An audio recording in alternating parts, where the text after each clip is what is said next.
this kind of massive piece of noise. Basically, it was ambient noise, and a lot of the fans, a lot of the critics hated it, but it was a statement that we were making, and it was just a piece of these minor works that the EPs are.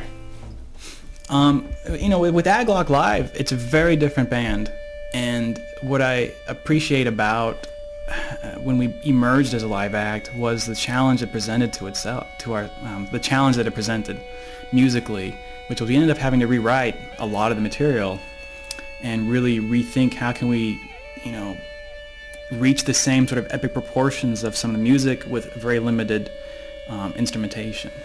And so I found it to be a productive and positive experience, and if anything, it just brought out a brand new side, a brand new feeling of Agalloch that we never anticipated being there.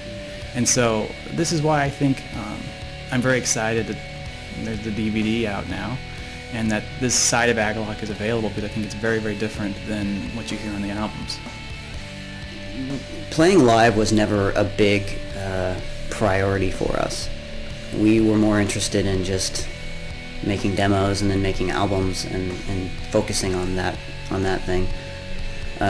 We started to play live just because we were curious if we could pull it off. And the original intention was just to play 3 shows and then have that be it. But it seemed to work out really well, and those 3 shows turned into a short West Coast tour, and then it turned into a East Coast tour, and then it turned into a European tour, and it kind of kept going, and we kept developing what we did live and some of the aesthetics that we would bring to our shows.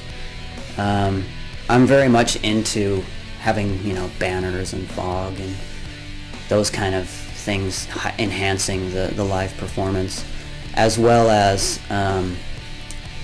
we burn natural wood smoke incense on stage, and I don't think it's very common in the metal scene. It's sometimes utilized in the neo folk scene, but for a metal band, I think it's kind of unique to us, and we do this to sort of set the tone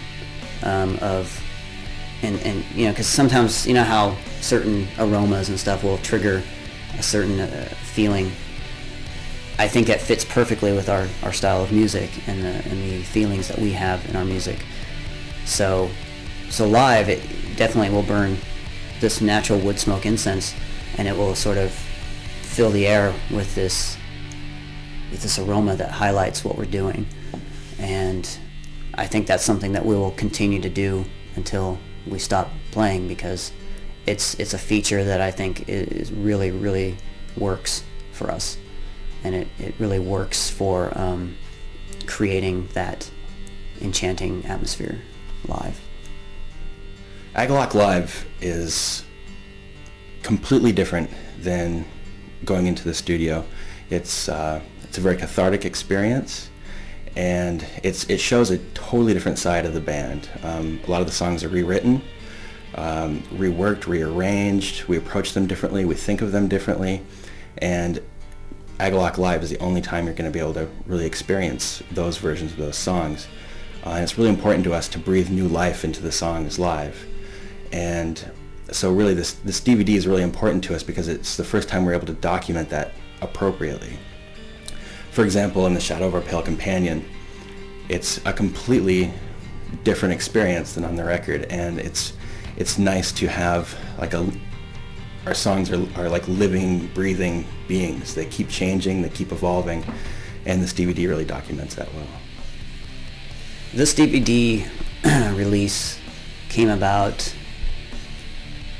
when we were getting ready to play the Ragnarok Festival. When we got invited to play that festival, a good friend of ours, who's a promoter and an owner of a record chain in Belgium, invited us to play again in Belgium, and one thing led to another. I mean, originally it wasn't going to be a DVD release, and up until a few weeks before it actually happened, we didn't even know if it was going to be filmed. But we just basically, he rented a camera crew, and we brought Chris from November's Doom to do our sound, and we just did it as if it was a normal Agalloch show. And I think it turned out really well.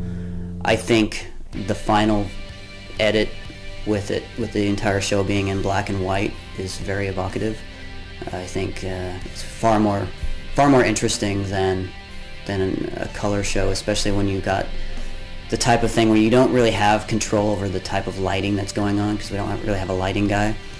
But you can do so much more with black and white in terms of just creating a bleak feeling.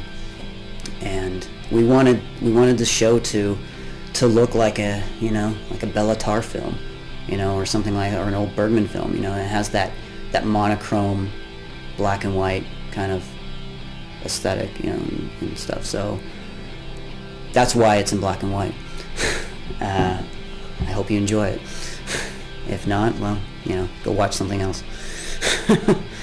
But it also, that monochrome attitude and approach that we took with the actual editing of the DVD or of the show definitely highlighted the photos that Valletta Thorson took while we were in Belgium of these old graves on a nature preserve.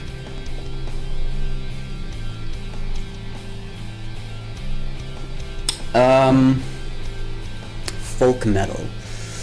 Well, when we started, we didn't set out to be a folk metal band. It's something it's a style that kind of found us.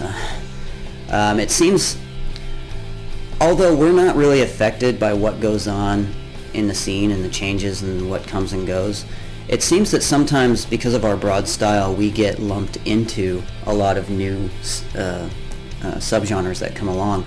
Like, for instance, in the early days, we never set out to be a post-metal band either, but when the Mantle came out, there weren't that many so-called post-metal bands, as they're called. But as soon as that scene developed, we suddenly got lumped into that. And the same with folk metal. My attitude towards folk metal is that we don't really play pagan-themed party music. For us, the heathen and pagan influences, they're intertwined in the fabric of what we do, and so we don't really use, any band can put a bunch of runes or Viking emblems on their record and call themselves Viking metal or folk metal, despite the fact that maybe they just play boring death metal. For us, it's that stuff is just interwoven into the fabric of what we do, and so we don't really use that as a shield for anything.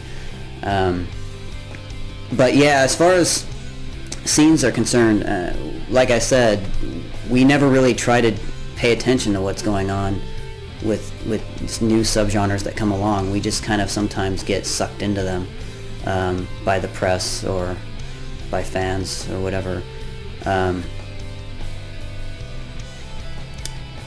There was one smart aleck in the press who put the genre tag of gray metal on us, and I think it fit for what we were doing on the Mantle, but overall it's not something that I would call our style.